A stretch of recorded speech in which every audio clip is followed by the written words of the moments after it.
payday for hotels. What is going to be the economic impact of the World Cup? And of course, it's a big deal all over. Mandeep Lamba, President South Asia HVS, is with me. Anurag is with me on the show.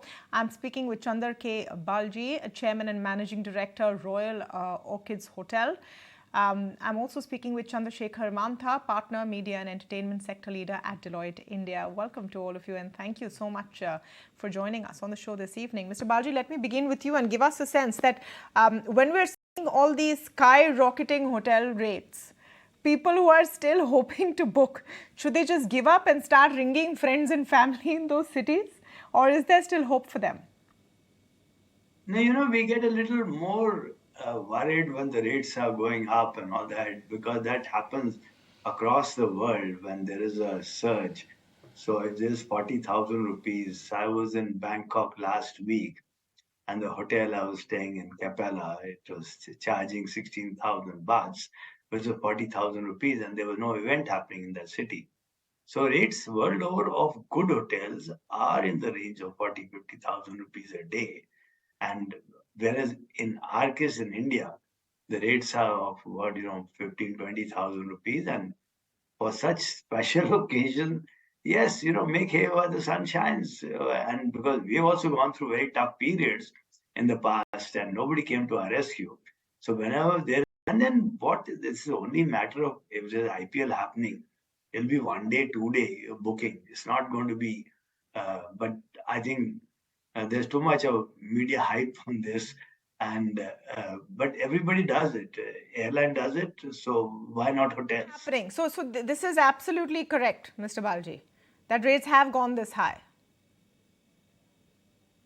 Yes, rates have gone high. Definitely, they've gone high on those particular days, but it's very uh, few days. It's not that. And a guy who can afford to pay it, he has a choice whether he wants to take it or not. So it's not a very compulsion or something that he has to go and see an IPL in Ahmedabad if he finds the rates are too high. But there's a lot of disposable income in our country, and in our country, cricket and Bollywood are the religion. So irrespective of the people are ready to spend on that. So I think let's also get some benefit of the craze that India has.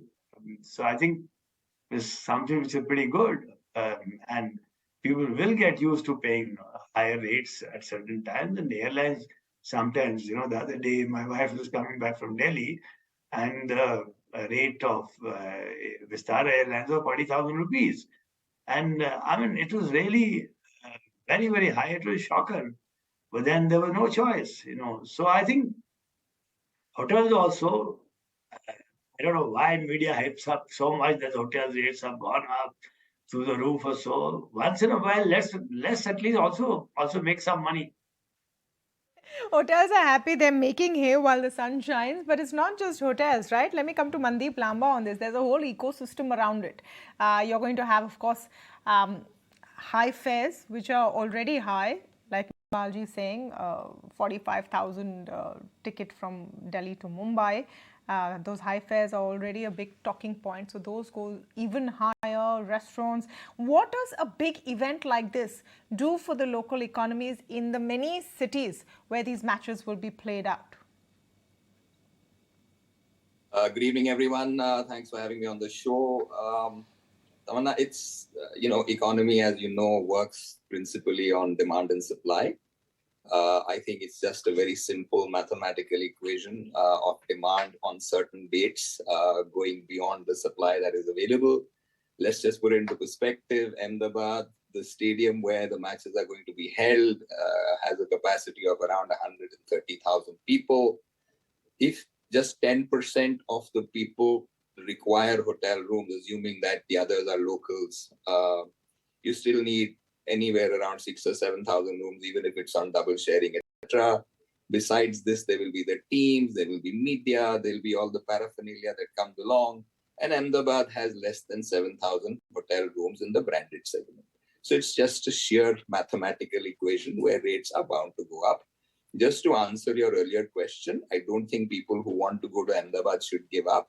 I think that a lot of hotels are reacting to the timetable which has just come out and are trying to sort of preempt rates, but rates will sort of show some flexibility as we go forward. And you should keep looking at opportunity windows.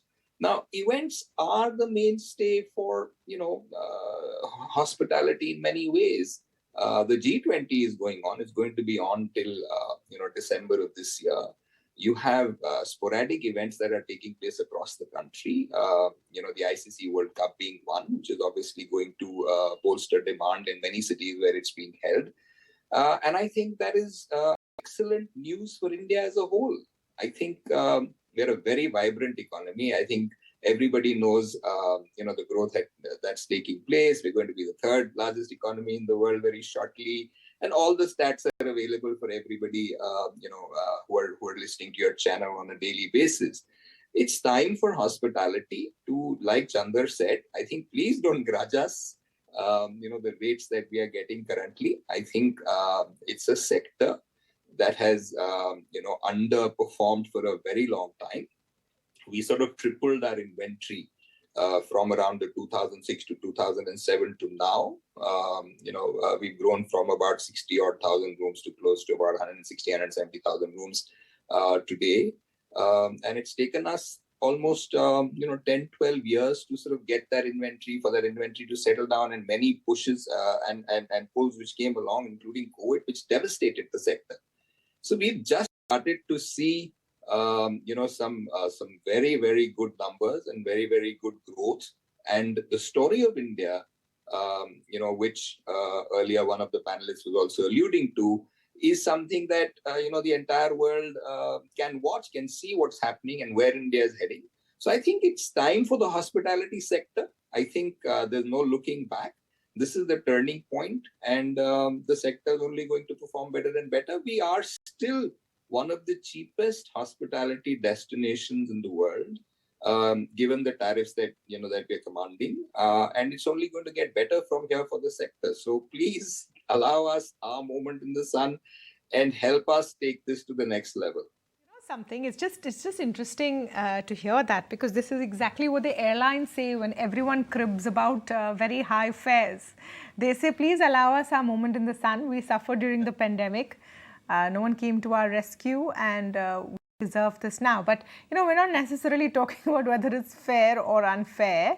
A lot of cricket fans may not be able to afford 50,000 rupees a night and are not in that disposable income bracket, and they won't be too happy about it. But nevertheless, it's great for the local economies. Chandrasekhar Mantha, I want you to give us a sense of what is the preparation that needs to be done to maximize an event of this scale. You see cities and countries planning years in advance for big events like the Olympics, etc. They're game changers for the economy.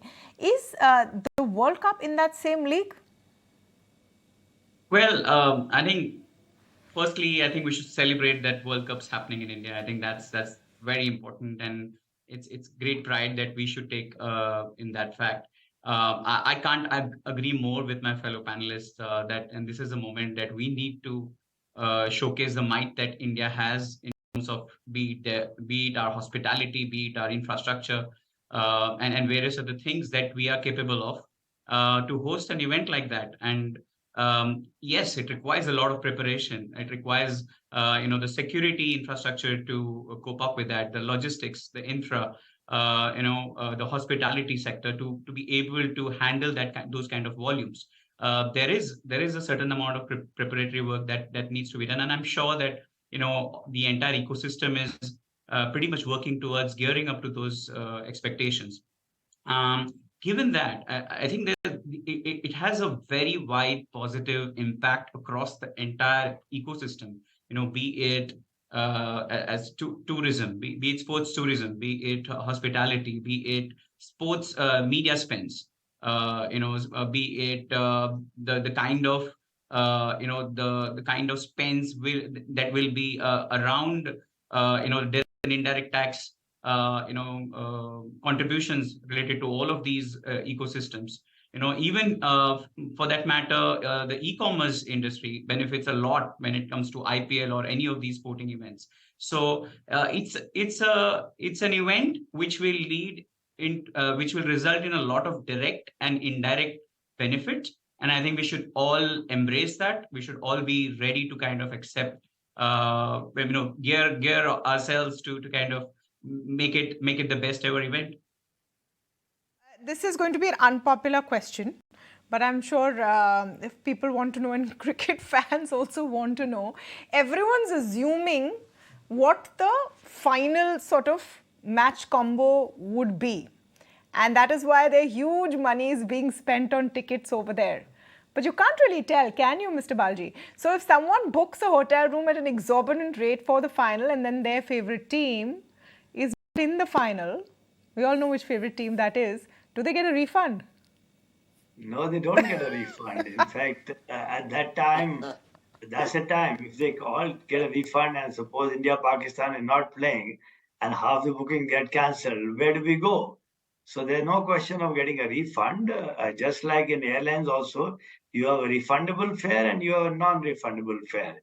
I'd gone about 2 months back to Singapore and just Singapore, Bangalore, Singapore, 2 lakhs per ticket I pay and non-refundable. So I think,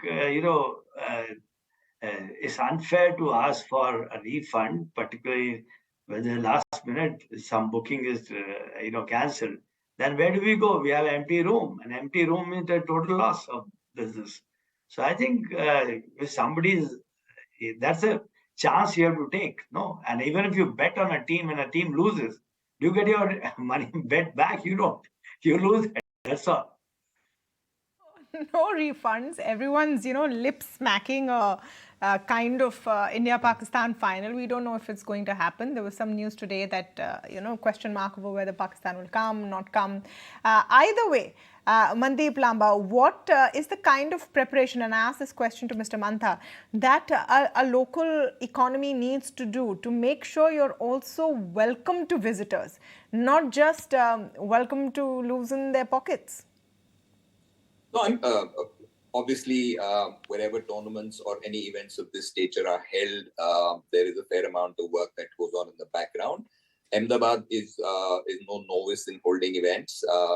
We hold the Pravasi Bharatiya event, every alternate year there, and the investment event that takes place in Ahmedabad. Ahmedabad, after the stadium has come up, which is one of India's finest stadium, we've held a fair amount of events in Ahmedabad, and India is very good at hosting events, especially those which are around cricket.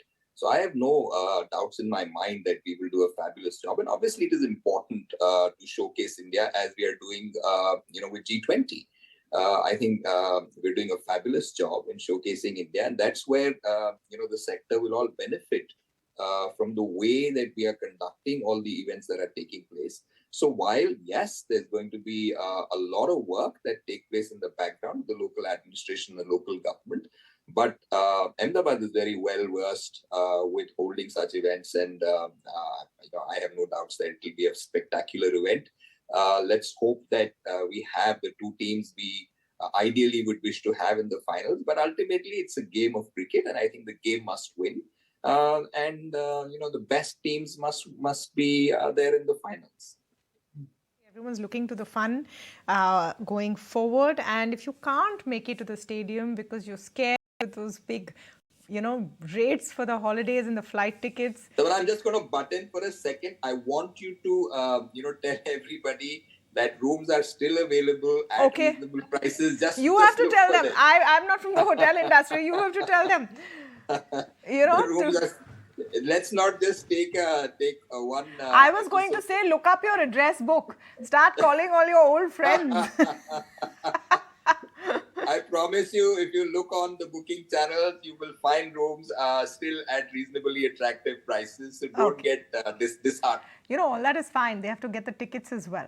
So it's this is really truly for the believers and the lovers of cricket. And as was discussed on the panel, there's no dearth of disposable income in this country and no dearth of lovers of the game. So it's going to be exciting times. If you can't, then you can always see it from the comfort of your room. Anyway, thank you so much to all of you for joining us on this show today. And we're moving on to our stories.